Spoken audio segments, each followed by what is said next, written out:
in terms of getting a mentor in a professional setting? I thank you for that question, because the way women can enhance how to do that, we have to enhance our presence. We have to enhance our level of confidence. In my workshops, empowering women, in negotiating, just as an example, men will tell you exactly what it is they're worth, exactly what they want.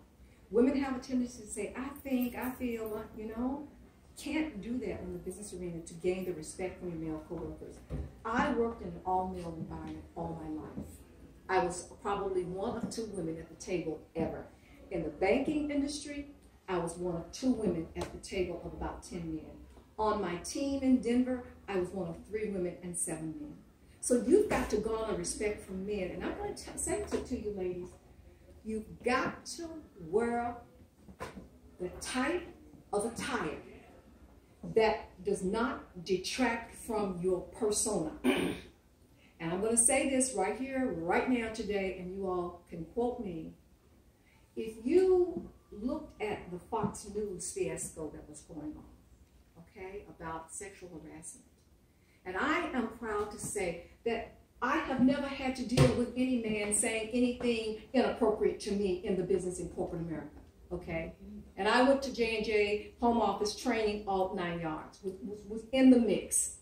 The reason being is I always dressed in a attire that was not too short, not too tight. I always wear hose, but it's kind of hot today. Corporate women wear hose. Believe it or not, corporate women on the move wear hose, okay? Corporate VPs wear hose when they are in the company of their male counterparts. They will wear a collared blouse, because a collared blouse, and this is in the book, a collared blouse speaks to authority. It speaks to it validates you. It validates you as a level of confidence. Now, you can begin to wear the round collars once you get that respect. But while you're getting that respect, you need to wear a collar and a jacket, because that positions you in a place where on level playing field with your men. It's not women trying to look like men, no. It's women exercising their femininity. They're exercising their total woman, but you are doing it in a very professional way. Be very cognizant of your body language. Okay, very, very cognizant. In this book, it talks about about crossing your legs, what you do with your hands when you're speaking, what you do with your hands when you're speaking, the body language that you utilize when you're talking to people, and when you're turning and making eye contact with people. But the bottom line, the key to what you're talking about, women taking control of their persona. The Fox News thing, I'm going to be honest with you. I look at Fox and Friends. There are 5 women sitting around a sofa. They have their legs crossed, and you can see up to their skirts. That does not suggest respect to me. And you can best believe that, look, I want to break it down to this. Men are very sexual beings, let's face it. There are studies out there that speak to the fact that men think about sexuality 20 out of the 24 hours a day. It is documented. I'm not telling you a lie. It's documented. So we as women have to understand our power. Women really are in control. We don't realize we're in control. We're really in control, but we don't realize it. I think Steve Harvey says it best in one of his books. We just can't give up the everything at the drop of a hat. You have to pull some of that in, and understand the confidence that you exude as a woman. I hope that answers your question, because I'm going to say, we talk about equal work for equal pay. Let me say this while I'm at it. I believe in equal work for equal pay, without a doubt. But you know what? Anything in my world, you had to earn. Nobody gave you anything because you're a woman, because you're anything. You had to earn it. And so many times women are not earning their place in the respect of their male counterparts because they're dressing for work like they're getting ready to go out to a club. The wardrobe gives you columns of what you should wear when. You need to pay attention to that. The brand that I've created, and I'm just going to share this, I'm not bragging or boasting, the brand that I've created is when you see her, she's going to have it well put together. Even if it's in a jogging suit, even if I'm going to the gym. I'm going to take pride in the fact that I'm not going to go in there, you know, I'm going to sweat, but I'm not going to look like I'm sweating. Okay? Okay? Well, because you never know. You might, the CEO might be at the gym. You know, you never know. You never know who you're going to meet when you're out and about and who's going to be able to impact your life. Does that tell you where I'm coming from? Indeed it does. So next time we're going to talk about, it's not really a problem. We can control that problem. As women, we can control that. If we control, and see, the elephant in the room, we don't want to talk about. You know, those things that I just mentioned, we don't want to talk about. Everybody wants to get up, everybody wants to be sensitive. Everybody wants to get up in arms about everything. Everything you say is going to hurt somebody's feelings. No, I'm not about hurting your feelings. I'm just about telling what the real deal is. I'm just about saying, these are the principles. If you want to be successful, these are the principles that you need to follow.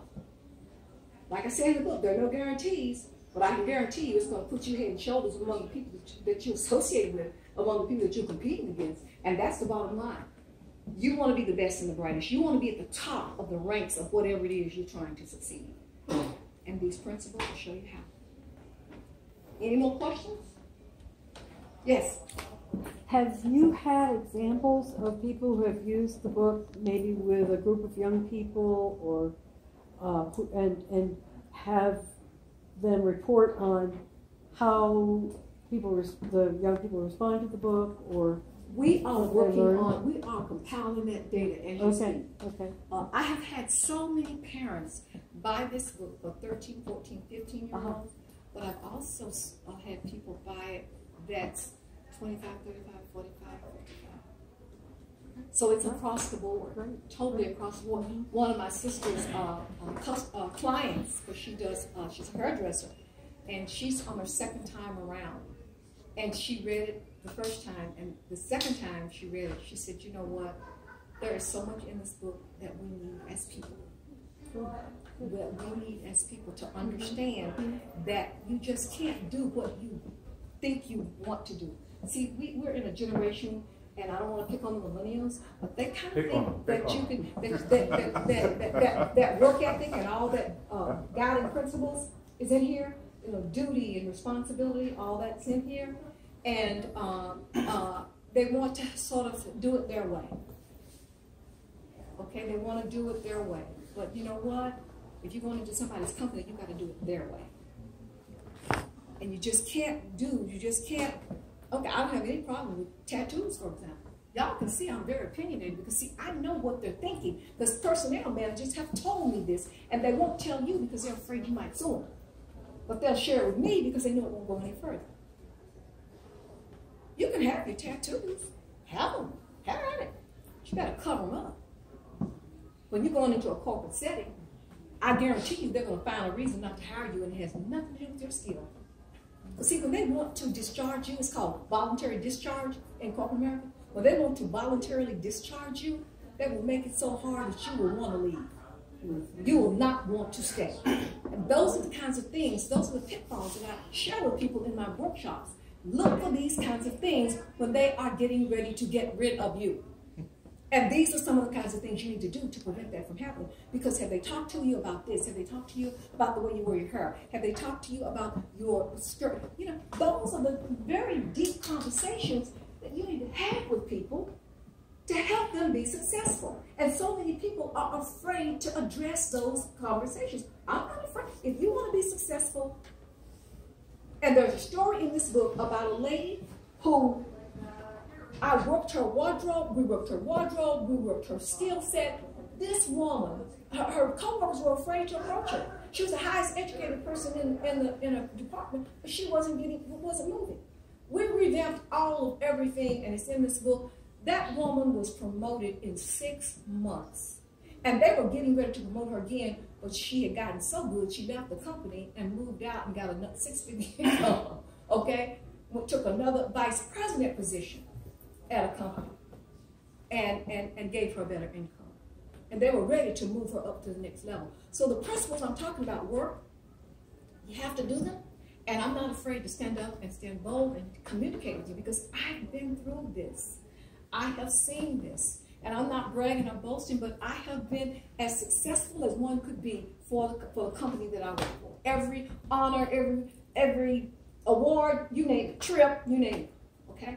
So I can tell you what works, yes. So a lot of your examples are about females, skirts, Male, and things like no. So my question was, is this book also geared towards It males? is. There is a section in there for you. Okay. I'm talking to females, but Okay. because that's kind of where we are, there's a section in there for men as Okay. well. The principles are the same, and the reason I got into the female is because he said it was easier for the men Right. to get mentors than women. So that's why I focus on that. But this has got a section in there for men as well. And everything in the book is relevant to whether it's a male or female. It is not gender specific. Okay. I was going to say, does this book apply for people who are trying to be entrepreneurs? It does. Thank you for asking that question. Let me tell you what. See, you think because I had one of my youngsters tell me this, well, let's say I want to be an entrepreneur because nobody's going to tell me what to do. I said, Your clients will tell you. your clients are going to tell you what to do. So you're going to have to cater to your clients. So whether you